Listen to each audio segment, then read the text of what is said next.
Let me tell you something about rock bottom. It doesn't look like a dramatic movie scene with mascara running down your face in the rain. No, rock bottom looks like a 26-year-old woman in a clearance rack sundress, hyperventilating behind a dumpster outside Big Dave's hardware and bait shop at 4:30 on a Saturday afternoon, frantically texting a man named Chadzilla69, who was supposed to be her fake date to her ex-boyfriend's engagement party, and who has, in the last 11 minutes, ghosted her with the enthusiasm of a man entering witness protection. That woman was me, Harper Hayes, freelance illustrator, Virgo rising, professional disaster. My phone buzzed again and I looked down, praying it was Chadzilla69, telling me his phone had died, or he'd been in a minor car accident, or literally anything other than what I was looking at, which is an Instagram story of him at a Dave and Buster's in Hoboken with a girl whose bio said crypto queen and dog mom. Okay, I whispered to myself, pressing my back against the warm brick wall. Okay. This is fine.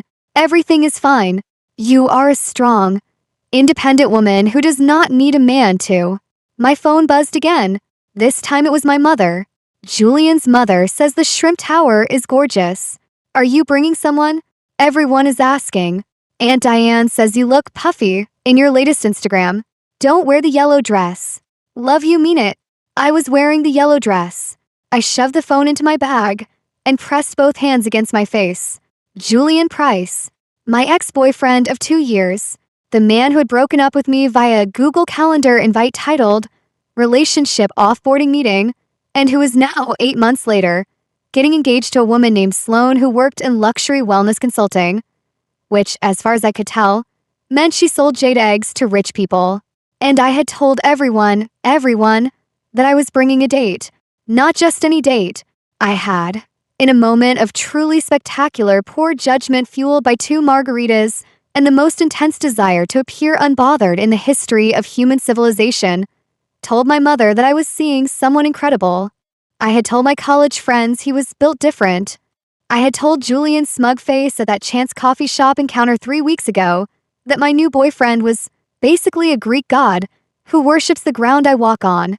Chadzilla69 was 5'7" with a chin-strap beard and an energy drink sponsorship on TikTok. He was not a Greek god.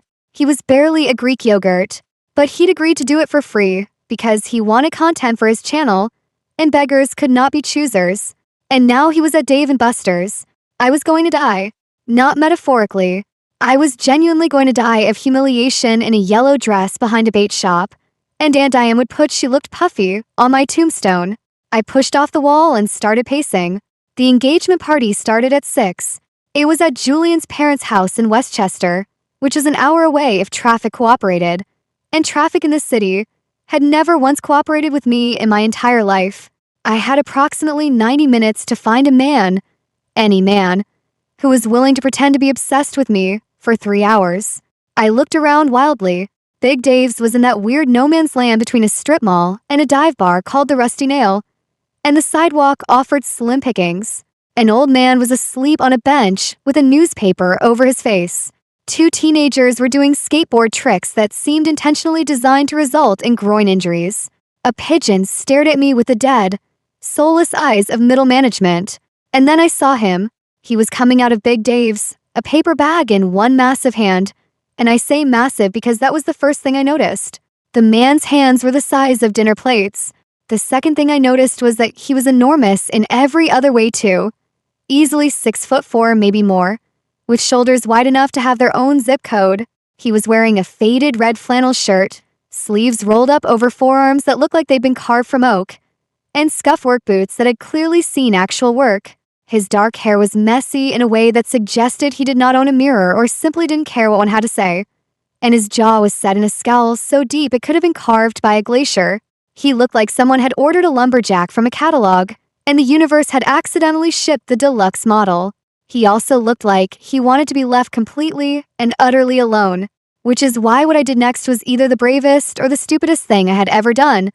And considering I once tried to pet a raccoon because I thought it was a weird cat, that was saying something. I reached into my bag. I had exactly $103 to my name until my next invoice payment cleared. I pulled out the 100. It was crumpled, soft at the edges, folded into a sad little rectangle from living at the bottom of my tote bag, next to a loose cough drop, and a pen that had exploded 2 weeks ago. This bill had seen things. It had lived a life. I marched across the parking lot, like a woman on a mission from God. The lumberjack was loading his tools into the bed of a matte black pickup truck that was roughly the size of a small apartment. He didn't see me coming, or if he did, he made absolutely no effort to acknowledge my existence, which frankly was on brand for the general energy he was putting out. Hi. Hello. Excuse me. He didn't turn around. Hey, big guy. Flannel. You. He turned around slowly and oh no. His eyes were gray-green, the color of a forest after a storm, and they landed on me with the warmth and enthusiasm of a tax audit. Up close, I could see a thin scar cutting through his left eyebrow, and the kind of 5 o'clock shadow that suggested his face produced stubble out of spite. He looked down at me, way down because I was 5'5" in my wedges and he was basically a redwood, and said nothing. Great. Hi, wonderful. I'm Harper. I don't have a lot of time and this is going to sound insane, but I need you to hear me out for 30 seconds and then you can go back to being... I gestured vaguely at his entire situation. This, one dark eyebrow, lifted approximately 2 millimeters. It was the most restrained expression of incredulity I had ever witnessed. My ex-boyfriend is getting engaged to a woman who sells jade eggs to wellness influencers. The engagement party is in an hour, and the fake date I hired off the internet just ghosted me to play skee ball in New Jersey. I took a breath. He blinked once, slowly, like a large predatory cat, deciding whether I was worth the caloric expenditure of a chase. I told everyone I was dating a Greek god. I jabbed a finger at his chest, which was a mistake because his chest was apparently made of concrete, and my finger bent back painfully. Are the closest thing to a Greek god in a 3-block radius. I need you for 3 hours. 4 tops. I slapped the crumpled $100 bill against his chest. It stuck there for a second, held by static and desperation, before starting to slide. His hand came up and caught it without looking. 3 rules, I said, holding up my fingers. Rule 1. You are hopelessly, embarrassingly obsessed with me. Like, you can't believe a woman this incredible even looked at you. Really sell it. His scowl deepened. I pressed on. Rule 2. Don't talk too much. Strong and silent. Mysterious. You're a mechanic or something. You fix things. Whatever.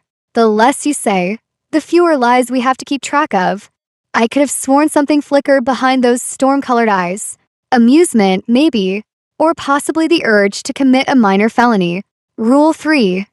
I stepped closer, tilting my chin up to maintain eye contact, which at this distance required roughly the same neck angle as looking up at a skyscraper. You have to touch me. Hand on my waist, arm around my shoulder, whatever. It has to look real. Julian is smart. Well, Julian thinks he's smart, which is worse, and he'll sniff out a fake in 2 seconds if we're standing 3 feet apart like strangers at a bus stop. I finished. The adrenaline drained out of me like someone had pulled a plug, and I was suddenly aware of how absolutely unhinged I sounded. I had just accosted a stranger in a hardware store parking lot and offered him $100 to pretend to be in love with me. This was either a romantic comedy or a true crime podcast in the making. He was staring at me, but something had changed. His nostrils flared slightly, and his grip on the bill tightened. His pupils did something strange, dilated, then contracted, then dilated again, like a camera trying to autofocus. He tilted his head, just barely, and inhaled, not a polite breath, a deep, slow pull of air. The kind a sommelier takes before identifying a wine, except he was doing it to me. And the look that crossed his face was not the look of a man smelling discount vanilla body spray from Target. It was the look of a man who had just been hit by lightning and was trying to figure out why he enjoyed it. Something low, an almost imperceptible rumbled in his chest. If I hadn't been standing close enough to practically headbutt his sternum, I wouldn't have heard it. It sounded almost like a, "Is your stomach growling?" Because same honestly, the party will have food. Julian's mom always overdoes the shrimp. The rumbling stopped. He looked down at the crumpled 100 in his hand. He looked at me. He looked at the bill again. And then, and I will remember this moment until the day I die, The corner of his mouth twitched. Not a smile. Something far more dangerous. A smirk. The kind of smirk that rearranged a face built for severity into something devastating. Something that made my stomach do a full acrobatic routine. Deal, he said. His voice. Oh, his voice. It was deep enough to register on the Richter scale. The vocal equivalent of dark chocolate and distant thunder. One word. One syllable. And my knees had the audacity to wobble. Great, I said, slightly breathless for reasons I refused to examine. Wonderful. I'm parked over there. We need to leave in 10 minutes. What's your name? Declan. Declan. Good. Strong. Monosyllabic.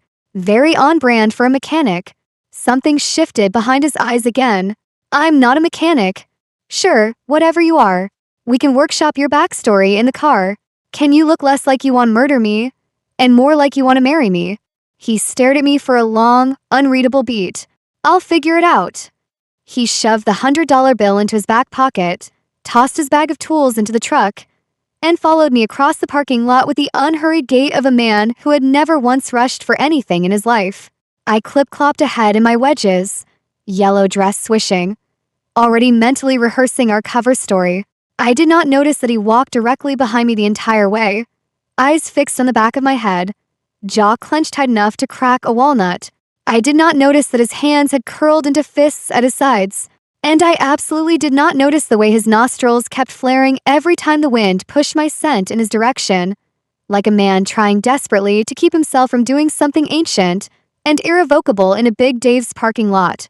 But I did notice, couldn't help but notice, that when he folded himself into the passenger seat of my dented Corolla, his knees hit the dashboard and his head brushed the ceiling, and he looked at my collection of air fresheners hanging from the rearview mirror, a pineapple, a flamingo, and a slice of pizza, with the quiet horror of a man who had made a terrible mistake.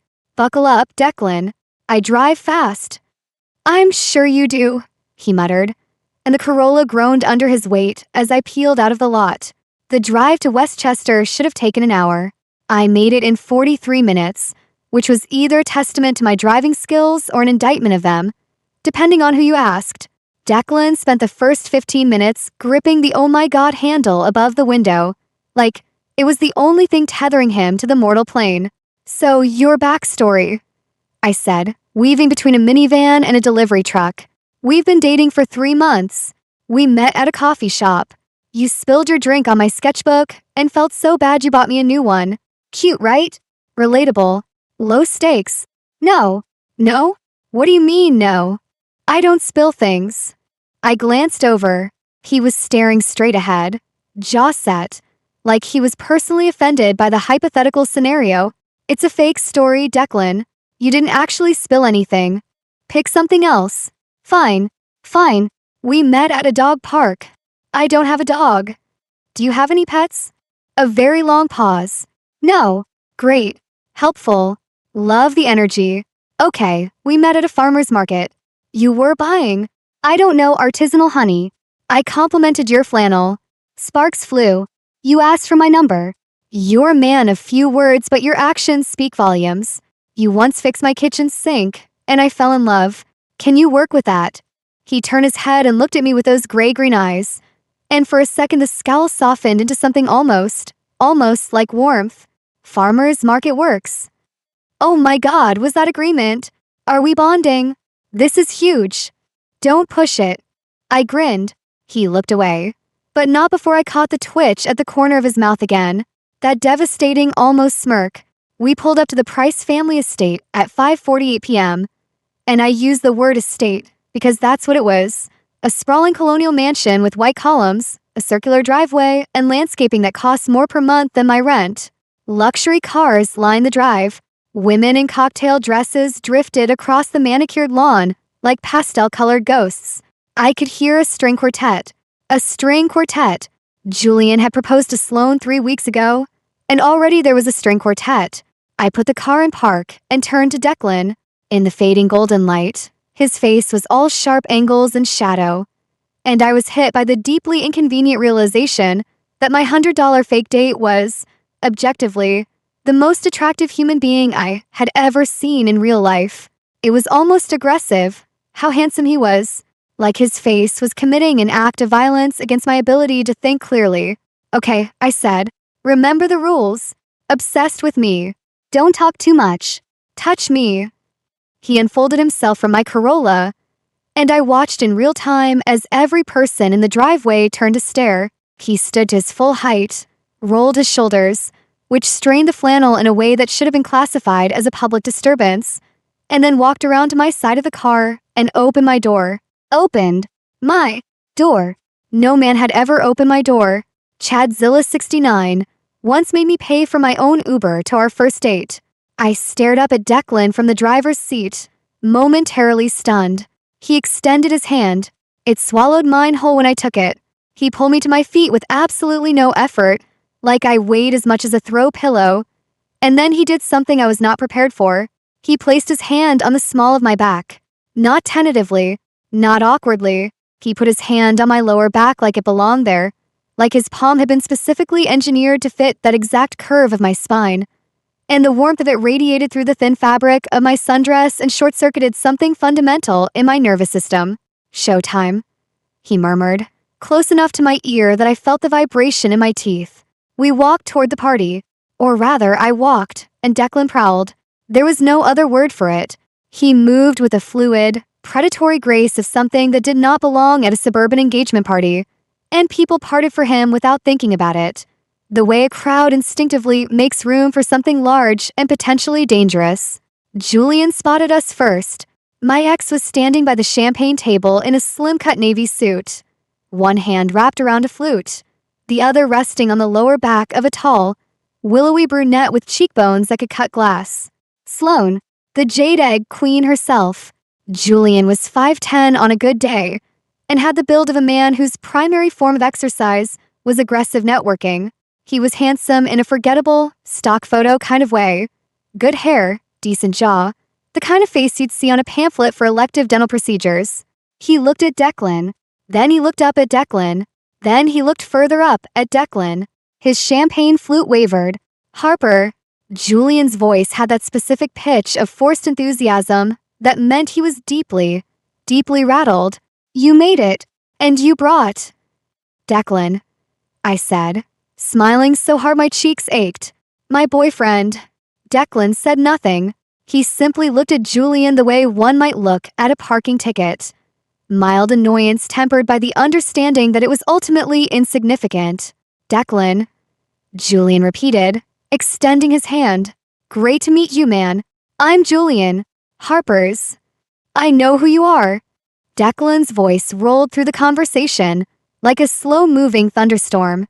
He took Julian's hand. Julian winced, visibly, his entire arm compressed downward like he was operating a very difficult bicycle pump. And when Declan released him, Julian flexed his fingers with the casual subtlety of a man checking for broken bones. Strong grip. Julian laughed, and it was the laugh of a man who was not having a good time. So Declan, Sloane materialized at Julian's side, all sharp smile and assessing eyes. What do you do? I felt Declan's hand shift on my back. His thumb traced a slow circle against my spine, just once, and my brain temporarily left the group chat. I fix things, he said. He's a mechanic. I added quickly. He's amazing with his hands. The words left my mouth and detonated in the silence. Sloane's eyebrows rose. Julian's champagne flute stopped halfway to his lips. Declan looked down at me, and this time the smirk was unmistakable. A slow, lethal curve of his lips that suggested I had just handed him ammunition he intended to use. She's not wrong, he said, voice low enough to classify as a weather event. I was going to combust. I was going to spontaneously combust at this engagement party, and they would have to scatter my ashes over the Shrimp Tower. The next 2 hours were simultaneously the best and most psychologically devastating of my life. Declan played his role with a conviction that bordered on method acting. He kept his hand on me at all times, my back, my waist, my shoulder, and each point of contact burned through my dress like a brand. When Julian's college buddy, a private equity bro named Trent, tried to corner me by the bar to ask if I was really over Jules, because he seems happy just saying, Declan appeared behind me like a 6'4" shadow and placed his chin on top of my head. on top of my head, like I was an armrest. A very short, very flustered armrest. Trent left when Julian's mother, a woman named Bitsy, who had never once approved of me, made a pointed comment about how creative types often struggle with stability. Declan turned those stormwater eyes on her and said, with devastating simplicity, "Harper is the most talented person I've ever met. She could illustrate the ceiling of the Sistine Chapel and make Michelangelo feel inadequate." Bitsy blinked. I blinked. Half the patio blinked. Declan took a shrimp from the tower and ate it without breaking eye contact. But the moment that redefined my understanding of physical reality happened at 7:15 p.m. on the terrace overlooking the Price's absurdly large swimming pool. Julian had been drinking. Julian drunk was Julian bold. And Julian bold was Julian stupid. He cornered us, or tried to corner us, with a champagne glass in hand and the kind of glassy-eyed confidence that comes from 4 drinks and a fragile ego. "So, how long have you two been together, really?" Julian leaned against the railing with a smirk I used to find charming and now found profoundly punchable, because Harper has a tendency to embellish. I opened my mouth to respond, but Declan moved first. He turned me, not roughly, but with a firm, deliberate authority that left no room for negotiation. One hand cupped the side of my face, his palm so large that his fingers threaded into my hair while his thumb rested on my cheekbone. The other hand pulled me in by the waist until there was no space between us. Just heat and flannel and the faint, impossible scent of pine, and something darker, something wild and unplaceable that made every hair on my body stand at attention. He looked at me, not at Julian, at me, and those gray-green eyes were molten, the pupils blown so wide they nearly swallowed the iris, and there was something behind them, something fierce and barely restrained, something that had nothing to do with $100 and a fake backstory about a farmer's market. 3 months, he said, and his voice was rough, and I knew in 3 seconds. He kissed me. It was not a polite kiss. It was not a performance. It was the kind of kiss that rewrites your DNA. The kind that starts at your mouth and ends at the base of your spine and takes every coherent thought in your head and scatters it like confetti. His lips were warm and sure, and he kissed me like he was trying to memorize me, like I was something precious and fleeting that he needed to hold on to with everything he had. His hand tightened in my hair, not painfully, but possessively, acclaiming, and the sound I made against his mouth was small and involuntary and deeply, deeply embarrassing. When he pulled back, his thumb traced my lower lip once. His eyes were half-lidded and burning. Julian was gone. I didn't see him leave. I didn't care. That, I whispered, when I could remember how words worked, was not in the contract. Consider it a bonus. The ride home was silent, but it was the loud kind of silence, the kind that hums with everything unsaid. I white-knuckled the steering wheel and stared at the road, and absolutely did not think about the fact that I could still feel his mouth on mine. Declan sat in the passenger seat, knees against the dashboard, head nearly touching the ceiling, and watched me with the patient stillness of something that hunts. When I pulled up to my apartment building, a 5-story walk-up in Brooklyn with questionable plumbing, and a landlord who communicated exclusively through passive-aggressive notes, I put the car in park and turned to him. "Well," I said brightly, "that was great. You were amazing. Above and beyond. Really committed to the bit. I'd give you 5 stars on Yelp if this were a reviewable service, which it probably should be. Honestly, there's a market for Harper. Yes. I'll pick up my truck tomorrow. What time do you want me here?" "Here? Why would you come here? The party's over." Mission accomplished. Julian looked like he swallowed a lemon. Declan turned those eyes on me. Patient. Unblinking. Julian isn't stupid. If I disappear tomorrow, he'll know it was fake. He'll tell everyone. The blood drained from my face. Oh no. We need to keep this up. A few weeks at least. A few weeks. I'll be around. Keep things consistent. In case anyone checks. I stared at him. He stared back. Something about this felt less like a suggestion and more like a decision that had already been made. Carved in stone somewhere I wasn't allowed to look. Okay, fine, but I live in a shoebox. A pink shoebox. I'm warning you now. I've survived worse. He had not, in fact, survived worse. I knew this because the next morning at 8 a.m., Declan Cross stood in the doorway of my 400 square foot apartment and looked at my life with the quiet, controlled horror of a man watching a building fail its safety inspection. My apartment was pink, aggressively, unapologetically pink. The walls were blush. The throw pillows were salmon. My curtains were a rosy floral print I'd found at a flea market and hung with thumbtacks because I didn't own a curtain rod. Every available surface was covered in illustration supplies.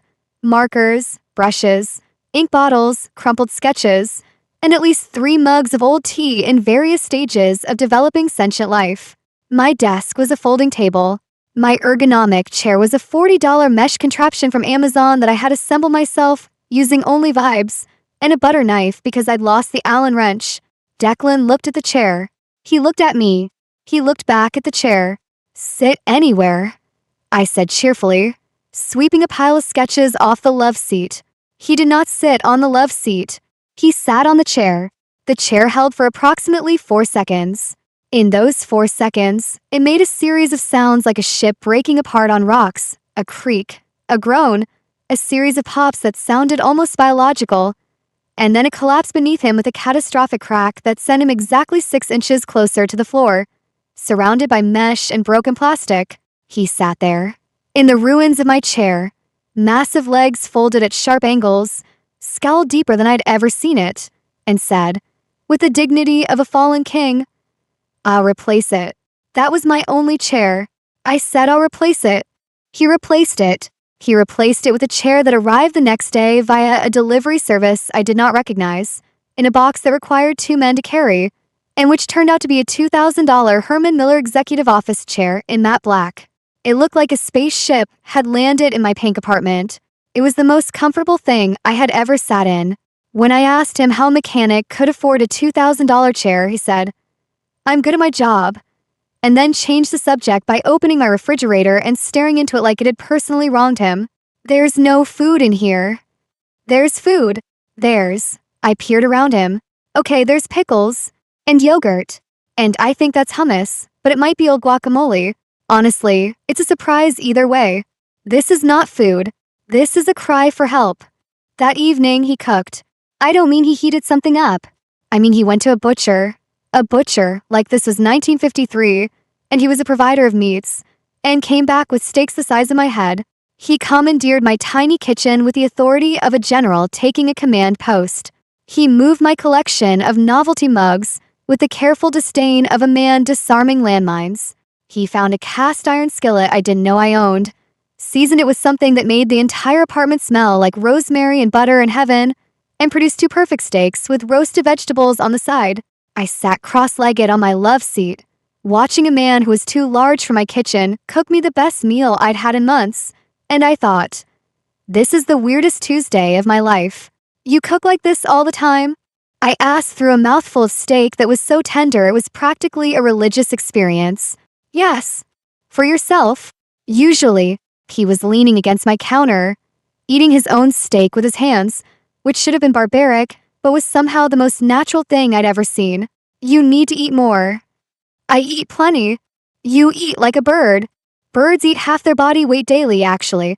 I wrote a paper on it in college." He looked at me. The scowl had softened over the past 48 hours into something more like a permanent state of fond exasperation. The face of a man who was annoyed, but couldn't quite bring himself to leave. Days bled into more days. Declan became a fixture in my tiny pink world with a speed and thoroughness that defied logic.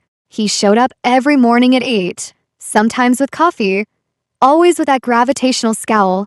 He fixed my leaky faucet without being asked.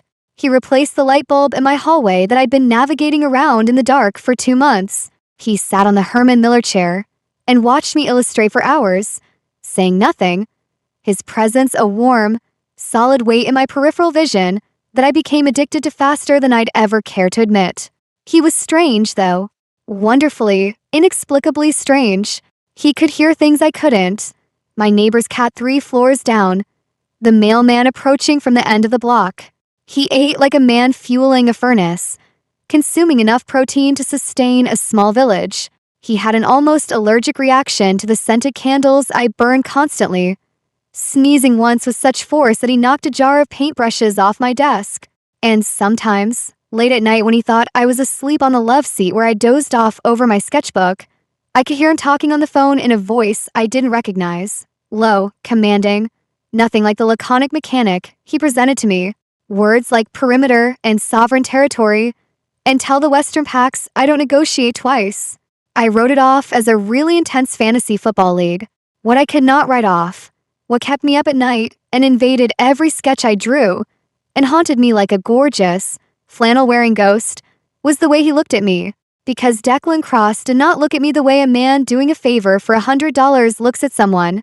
He looked at me the way a starving man looks at a feast, the way a drowning man looks at shore. There's hunger in it, and tenderness, and something vast and patient and deeply, terrifyingly real.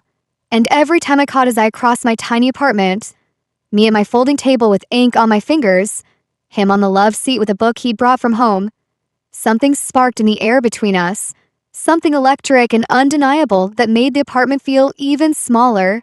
The walls closing in until it was just us and the heat, and the question neither of us was asking. It was a Thursday evening, 12 days into our arrangement, when my world split open. I was working on a commission, a children's book illustration of a wolf, ironically enough, when someone knocked on my door. Not a normal knock. 3 sharp raps that sounded like they'd been practiced to military precision. I opened the door and found 3 men standing in my hallway. They were tall, broad, and wearing suits that cost more than my yearly income. Charcoal wool, razor-sharp lapels, shoes polished to a mirror shine. They looked like they'd been dispatched from the cover of a magazine for intimidating billionaires. The one in front, a silver-haired man with a scar across his throat, looked past me into the apartment, and his expression cycled through surprise, confusion, and something that looked remarkably like awe. "We are here," the silver-haired man said, with the gravity of a diplomat addressing the United Nations. "For His Majesty." I laughed. "Wrong apartment, guys. It's just me and my boyfriend in here." "Well, fake boyfriend. Well, it's complicated. Do you want a pamphlet?" "I don't have a pamphlet." "I should make a pamphlet." The 3 men stared at me. Then they looked past me again, and their spines straightened simultaneously, like puppets jerked upright by invisible strings. I turned around. Declan was standing in the middle of my pink living room, and the look on his face was one I had never seen before. Gone was the scowl. Gone was the fond exasperation. What replaced it was authority, absolute, unquestionable, ancient authority, radiating from him like heat from a forge. He seemed bigger somehow, the way a mountain seems bigger when clouds clear from its peak. "Declan?" My voice was small. "Why are these men in Armani calling you His Majesty?" "Harper." "And why do they look like they want to kneel on my carpet? It's not even clean. I spilled coffee on it last Tuesday." "Harper, I need you to listen." "And why?" I pointed at the window, where 2 more men in suits were visible on the street below, standing beside a Maybach, an actual Maybach, the kind of car that costs more than a house. "Is there a Maybach outside my building?" "This is a rent-stabilized neighborhood, Declan. That car is going to get keyed." The silver-haired man stepped forward. "My lady, we must insist." "You're what?" And then the window exploded. Not metaphorically. The glass shattered inward with a roar, and something came through it. Something huge and dark and snarling. A shape that my brain refused to process because it was a wolf. A wolf the size of a Harley-Davidson, black-furred and yellow-eyed, with fangs the length of my index finger, landing in my living room in a shower of glass and plaster. I screamed. Of course I screamed. A giant wolf had just cannonballed through my window, like a furry wrecking ball. My sketches went flying. My tea mug shattered. The wolf lunged toward me, jaws wide. And I had exactly enough time to think I am going to die in a yellow dress in a pink apartment. And Aunt Diane was right, I do look puffy. Declan moved. He didn't run.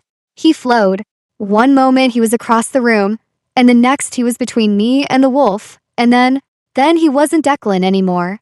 The shift happened fast, faster than my eyes could track. His body expanded, bones reshaping with sounds like cracking timber, flannel tearing away from a form that was suddenly, Impossibly not human.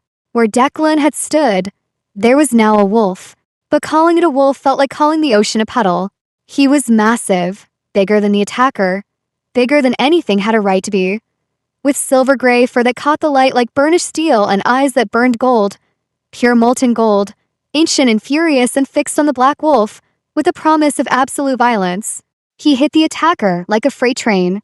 The two wolves crashed through my already destroyed window, and the sounds that followed, snarling, snapping, the heavy thuds of enormous bodies colliding, were primal and terrifying, and over in less than a minute. I stood in my destroyed living room, glass in my hair, ink on my fingers, heart hammering so hard I could hear it in my teeth. The silver gray wolf padded back through the ruined window frame, blood on his muzzle. Not his. He was barely winded. He stood in the middle of my shattered apartment, magnificent and impossible, and fixed those golden eyes on me. My brain did what my brain always does in moments of extreme crisis, which is to say it abandoned all rational thought and went completely, spectacularly sideways. "Oh my God," I whispered. The wolf's ears pricked forward. "Oh my God." A low whine, cautious, almost nervous. "Your coat is incredible. What conditioner do you use? Is that natural? Do you blow dry? Because that volume is, wait." My brain caught up to my mouth by approximately one sentence. Wait. I hired a Yura. I paid $100 for a giant Samiad. The wolf blinked. "You're not a Samiad. You're too gray. Alaskan Malamute? No. Oh God, you're a werewolf. You're a werewolf. I fake dated a werewolf. I let a werewolf cook me steak. That explains so much. That explains the stakes. Oh my God, the raw steaks." The three suited men had retreated to the hallway during the attack, and were now peering back in with expressions that suggested this was not the reaction protocol they had prepared for. The rare steak thing, the hearing, the weird phone calls about sovereign territory. "I thought you were in a fantasy football league." The wolf, Declan, made a sound that I swear, on my mother's life, was a laugh. It was a huffing, chuffing sound that shook his massive ribcage and made his tail sweep once across my ruined carpet. Then the light shifted, the fur receded, and Declan stood before me again, human, shirtless, because the flannel had not survived the transformation, just 6 feet 4 inches of bare-chested man, scarred and sculpted and breathing hard, with eyes that were still edged in gold, and a jaw tight with something that looked like fear. Not of the fight, but of me, of my reaction. "Harper." His voice was raw. "I can explain. You're a werewolf." "Yes. And those men called you His Majesty." "I'm the Alpha King of the Blood Moon Pack. The Alpha King. The most powerful werewolf syndicate in North America." I sat down on the love seat, which was miraculously intact, and put my face in my hands. I haggled the most powerful werewolf king in North America down to $100. You didn't haggle. You slapped it on my chest. Oh God. It was the most impressive negotiation I've ever witnessed. I looked up. He was standing over me, gold fading from his eyes, and despite the absurdity, despite the shattered glass and the ruined sketches, and the three suited elders hovering in my doorway, like overdressed babysitters, his face was doing the soft thing, the thing where his scowl melted into something raw and open and devastating. "Why?" I whispered. "Why did you say yes to $100 and a crazy woman in a parking lot?" He knelt in front of me, the Alpha King of North America's werewolves, kneeling on my coffee-stained carpet. His hands, those enormous, impossibly gentle hands, found mine and engulfed them, because the moment you walked up to me, I caught your scent. Vanilla, sunshine, something I've been waiting for my entire life and didn't know existed until it slapped $100 on my chest and told me to pretend to be obsessed. His thumb traced the back of my hand. I didn't have to pretend, Harper. Not for a single second. The air left my lungs. Every joke, every deflection, every bright, bubbly defense mechanism I'd ever constructed dissolved like sugar in rain. "The mating bond," he continued, and his voice was barely a rumble now, "is not something I chose. It's not something I can undo. The moment I breathed you in, My wolf recognized you. I recognized you. And I would have followed you into that party for free. I would have followed you anywhere. You broke my chair, I said, because my eyes were filling with tears and I was desperately trying not to fall apart. I'll buy you 1,000 chairs. You ate all my yogurt. I'll buy you a dairy farm. A laugh bubbled out of me. Wet and trembling, he reached up and caught a tear on his thumb, and the gentleness of it. This massive, terrifying, world-commanding man, wiping a tear off my cheek with the reverence of someone handling something sacred, broke the last wall I had. Declan, yeah.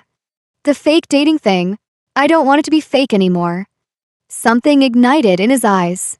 The gold surged back, bright and burning, and a sound came from his chest that was nothing like a stomach growling and everything like a claim. He rose to his full height, pulling me up with him, and the suited men in the hallway quietly, efficiently disappeared, closing the door behind them with a soft click.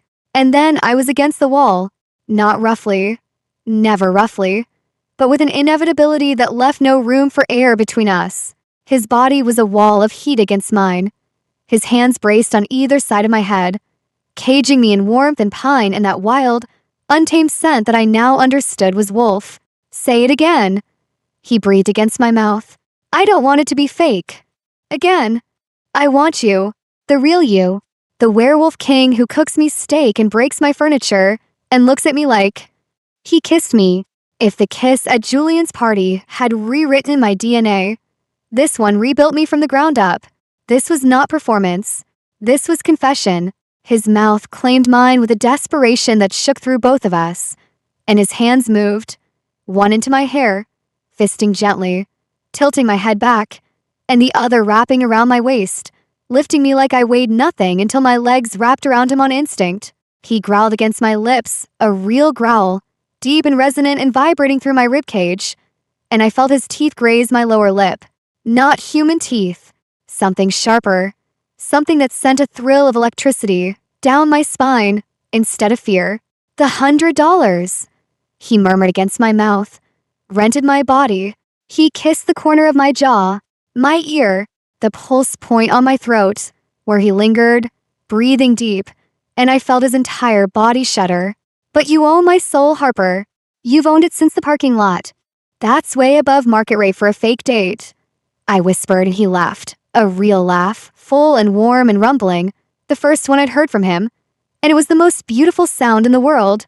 His lips found the curve where my neck met my shoulder, and he paused.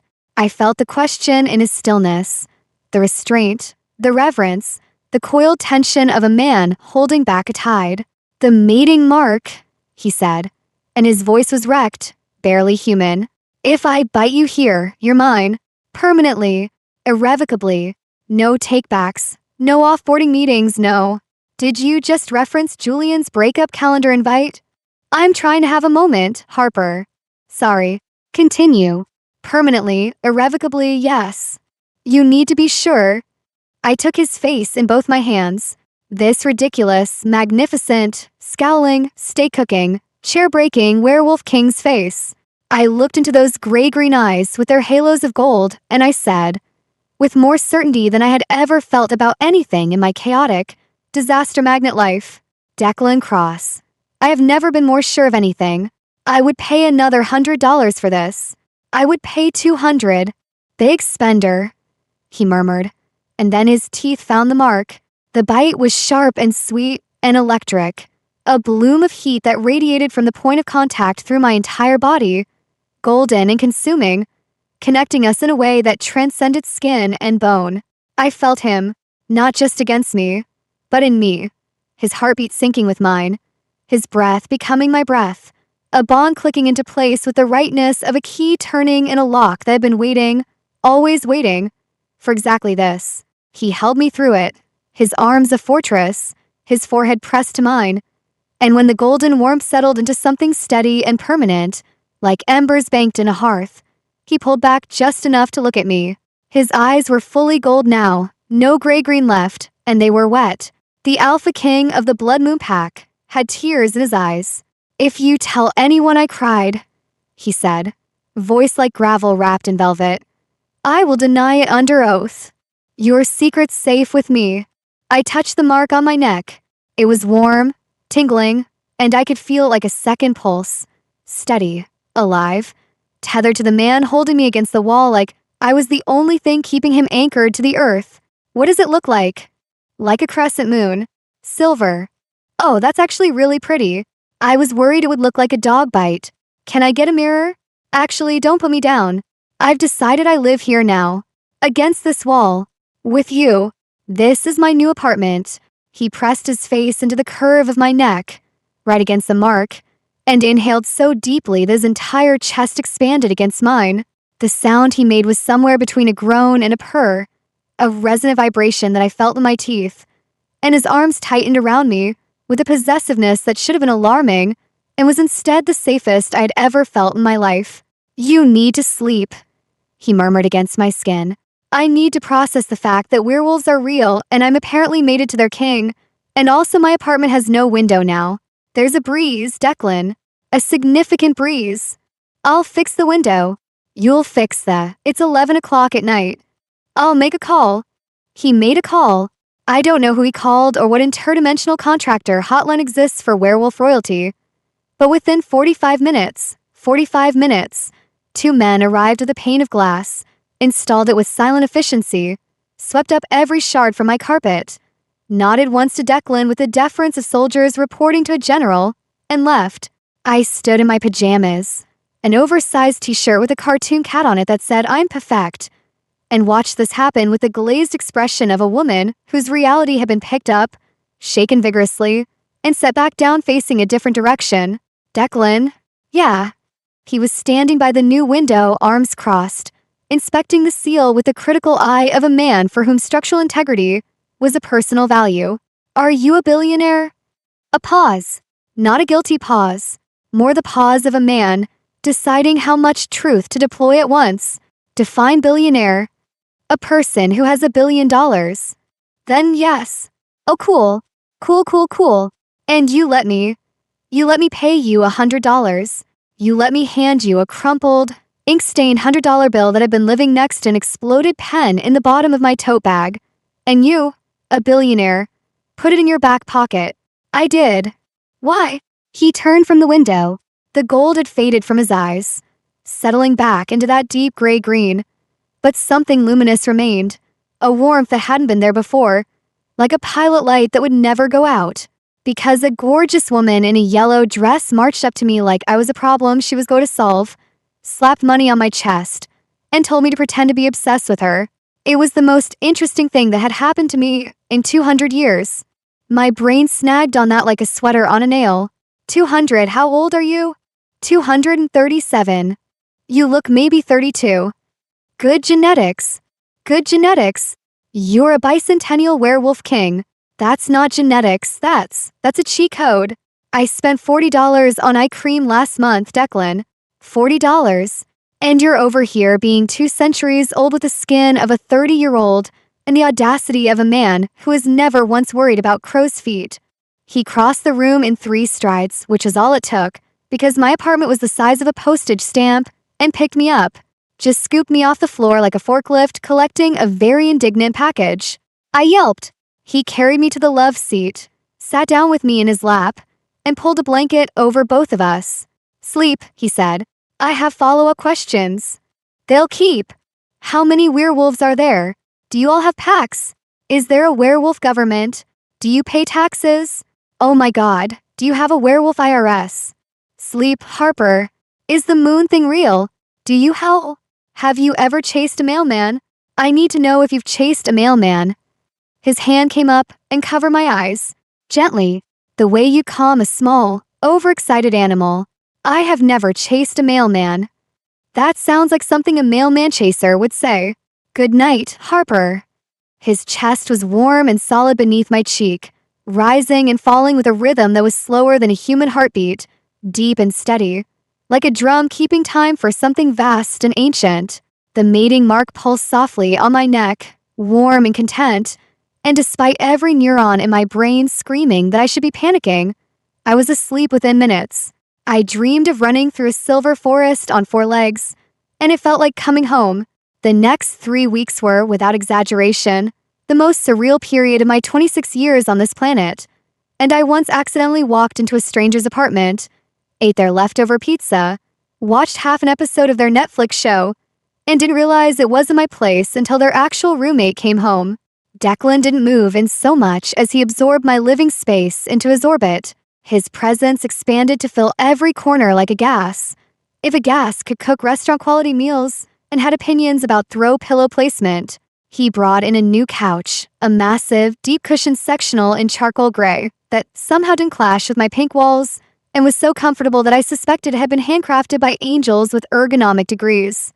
My folding table desk was replaced by a beautiful solid oak drafting table that appeared one morning while I was in the shower, as if summoned by furniture fairies with excellent taste. Declan, where did my folding table go? Threw it out. That table served me faithfully for 3 years. It had a wobble. The wobble was part of its charm. Things you own shouldn't wobble. Your moral stance on furniture stability is noted. He cooked every meal. Every meal. Breakfasts were elaborate. Thick cut bacon. Eggs done however I wanted. Toast from bread he baked himself because apparently the Alpha King of North America's werewolves found kneading dough relaxing. Lunches appeared at my elbow while I was illustrating, silent as a magic trick, a sandwich cut diagonally because he'd noticed I preferred them that way, alongside a glass of water because he'd also noticed I forgot to hydrate when I was deep in a project. Dinners were events. Steaks, roasts, whole chickens, racks of lamb.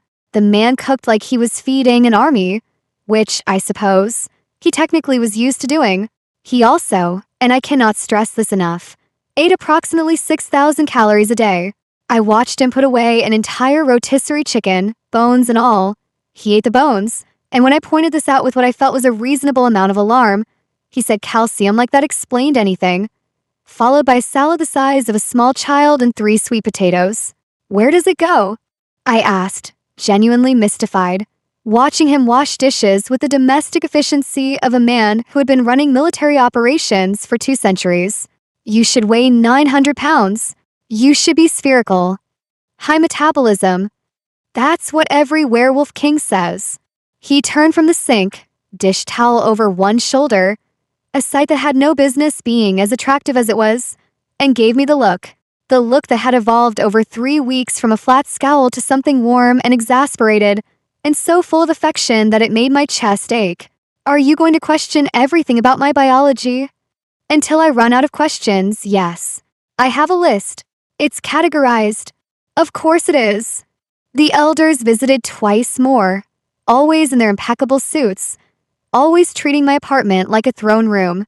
They called me my lady and your grace, and, on one memorable occasion, the sovereign Luna, which made me choke on my coffee. They brought documents for Declan to sign, thick folders stamped with wax seals, actual wax seals, like we were in a period drama, and conducted what appeared to be matters of supernatural state at my kitchen counter, while I illustrated a children's book about a friendly badger 3 feet away. I learned, through a combination of eavesdropping and persistent questioning, the following facts. The Blood Moon Pack controlled territory from the Canadian border to Virginia. Declan had been Alpha King for 112 years, having assumed the title from his father in a ceremony that I gathered involved a lot of howling and very little paperwork. The pack had a standing army, a council of elders, a treasury that made Fortune 500 companies look like lemonade stands, and a political structure so complex it made the United Nations look like a book club. Declan owned, through a web of holding companies and trusts, approximately $14 billion in assets, including real estate, timber operations, tech investments, and, this was my favorite detail, a chain of hardware stores. Wait, I spun around in my $2,000 chair. Big Dave's. He didn't look up from the document he was signing. What about it? You own Big Dave's hardware. The Big Dave's where I found you. You weren't shopping at the hardware store. You own the hardware store. I own 47 hardware stores. 40. I pressed my hands against my temples. I propositioned a man in his own store. I slapped $100 on the chest of a man who owns the building the $100 was spent adjacent to. This is like tipping Jeff Bezos for carrying your Amazon package. The smirk. That lethal, devastating smirk. I appreciated the gesture. I threw a pencil at him. He caught it without looking, tucked it behind his ear, and continued signing documents. The elder across the counter from him, the silver-haired one, whose name I'd learned was Aldrich, watched this exchange with an expression of barely concealed delight. "The Luna has excellent aim," Aldrich observed. "The Luna," I said, "is losing her mind." But I wasn't. That was the thing. Somewhere between the impossible revelations and the shattered expectations of what my life was supposed to look like, I had settled into this new reality with a speed that surprised even me. Maybe it was the mating bond, that warm pulse on my neck, that made Declan's presence feel less like an intrusion and more like a missing piece clicking into place. Maybe it was the fact that, stripped of the disguise, Declan was exactly the same person he'd been as my fake boyfriend. Grumpy, protective, quietly devastating, and absolutely incapable of letting me skip a meal or sit in an uncomfortable chair. Or maybe it was the fact that I, Harper Hayes, chaos magnet and clearance rack enthusiast, had apparently been cosmically designed to be the soulmate of the most powerful supernatural being in North America. And there was something so absurdly, perfectly, hilariously me about that situation that fighting it felt pointless. The universe had a sense of humor. I was just finally in on the joke. It was on a Sunday morning, exactly 1 month after the parking lot, that I woke to find Declan sitting on the edge of the bed. We had graduated from the love seat to my full-size mattress, which he overflowed comically, his feet hanging off the end like a Great Dane on a dog bed, holding his phone and wearing an expression I had never seen before. It was satisfaction. Deep, immovable, borderline smug satisfaction. "What did you do?" I asked, because I had learned that this expression preceded either a grand gesture or an act of territorial dominance, and sometimes both. "I bought your building." I sat up. "You what?" "Your building. This building. I bought it." "You bought my entire apartment building. The plumbing is a disgrace, Harper. I've listened to those pipes for a month. No mate of mine is living with plumbing that sounds like a dying animal at 3 a.m. So you bought the building. It was the most efficient solution. I also fired your landlord." "You can't fire a landlord. That's not. Landlords aren't employees, Declan." "He is now. I hired him as the building manager and then immediately fired him for negligence." He cried. Aldrich handled the severance. I stared at him.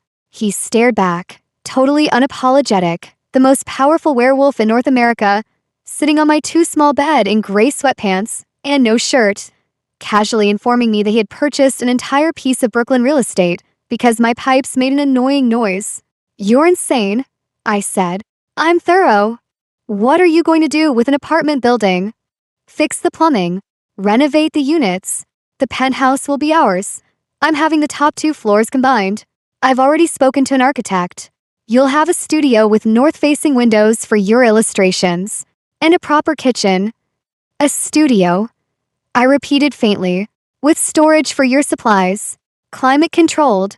Aldrich's niece is an interior designer. She'll consult. I told her you like pink." I burst into tears.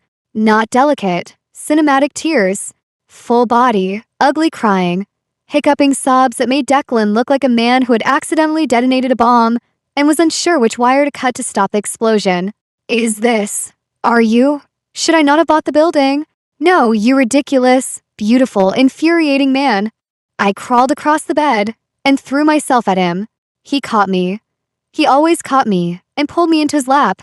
"No one has ever. I've never had someone who, you bought a building because my pipes were noisy. I would buy every building in this city if it made you comfortable. Please don't. The real estate market is bad enough." He laughed, that real, full, rumbling laugh that I had become addicted to coaxing out of him. The one that transformed his face from forbidding to breathtaking. The one that vibrated through his chest and into mine when he held me this close. "I have something else," he said and reached behind him. It was a frame. Simple, elegant, black wood with a glass front. And behind the glass, pressed flat and preserved like a museum artifact, was a crumpled $100 bill. My crumpled $100 bill, ink-stained, soft at the edges, the creases of its life in my tote bag immortalized forever. A small brass plaque at the bottom of the frame read, "The $100 that changed everything. Big Dave's parking lot." I laughed so hard I couldn't breathe. I laughed until my stomach hurt and tears streamed down my face for an entirely different reason. And Declan held me through it with the patient, unshakable steadiness of a man who had all the time in the world, 237 years of it at least, and intended to spend every remaining second exactly like this. "You framed it," I wheezed. "You framed my crumpled, sad, ink-stained $100 bill. It's the most valuable thing I own. You own $14 billion in assets. And none of them brought me you." I kissed him, soft and slow and certain, the kind of kiss that doesn't need to prove anything because everything has already been said. His hand came up to the back of my neck, thumb resting over the mating mark, and the bond hummed between us like a chord struck on a perfect instrument. "For the record," I murmured against his lips, "I still think I got a bargain. You hired the Alpha King of the largest werewolf syndicate in North America to be your fake date for $100. You didn't get a bargain, Harper. You committed robbery. And I'd do it again. I know." He kissed my forehead. "That's why I love you." The framed $100 bill hung in our new penthouse bedroom above the headboard of a bed that was, at Declan's insistence, custom built to accommodate a 6'4" werewolf king and the 5'5" chaos hurricane he had chosen to spend eternity with. The north-facing studio was everything he'd promised: bright, spacious, climate-controlled, with custom storage that made my art supplies look like they belonged in a gallery instead of a crime scene. I illustrated 3 best-selling children's books that year. A wolf featured prominently in all of them. My editor called my wolf illustrations uncannily realistic and emotionally complex. I told her I had a very dedicated reference model. She did not need to know that my reference model was a 237-year-old immortal apex predator who sometimes shed on the couch when he napped and shifted form, and who had once, in a moment of extreme excitement upon smelling bacon, knocked over an entire bookshelf with his tail. Julian and Sloane's engagement, for the record, lasted 4 months. Sloane left him for a cryptocurrency developer named Blaze. Julian sent me a LinkedIn message 6 weeks later that said, "Hey, hope you're well. That guy you brought to the party seemed intense. Are you guys still together?" I showed it to Declan, who read it with the flat, unblinking stare of a predator assessing prey, and then typed a single-word response from my phone: "Yes." Then he blocked Julian's number, closed my laptop, threw me over his shoulder, and carried me to the kitchen to make me lunch because it was 12:15 and I hadn't eaten since breakfast, and that was, in his professional opinion as a man who had kept people alive for over 2 centuries, unacceptable. My mother adored him, she called him, that enormous young man, and did not know he was older than the building she lived in. Aunt Diane told me at Thanksgiving that I looked less puffy, which I chose to interpret as a compliment.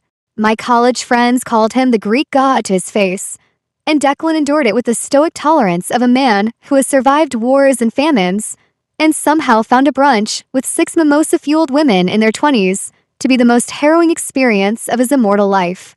And every night, in our penthouse that still had pink throw pillows because Declan had learned that some battles were not worth fighting, I would curl against his chest, my personal furnace, my grumpy lumberjack, my impossible, implausible, completely ridiculous soulmate, and the mating mark would pulse warm and steady on my neck, and I would think, $100. One crumpled, ink-stained, been through it, lived at the bottom of a tote bag, $100 bill. Best money I ever spent. If you enjoyed this story, don't forget to subscribe and hit that notification bell so you never miss a new upload. We've got plenty more swoon-worthy, laugh-out-loud tales coming your way. Stories about fated mates, grumpy heroes, and heroines who have absolutely no idea what they're getting into. Until next time, happy listening.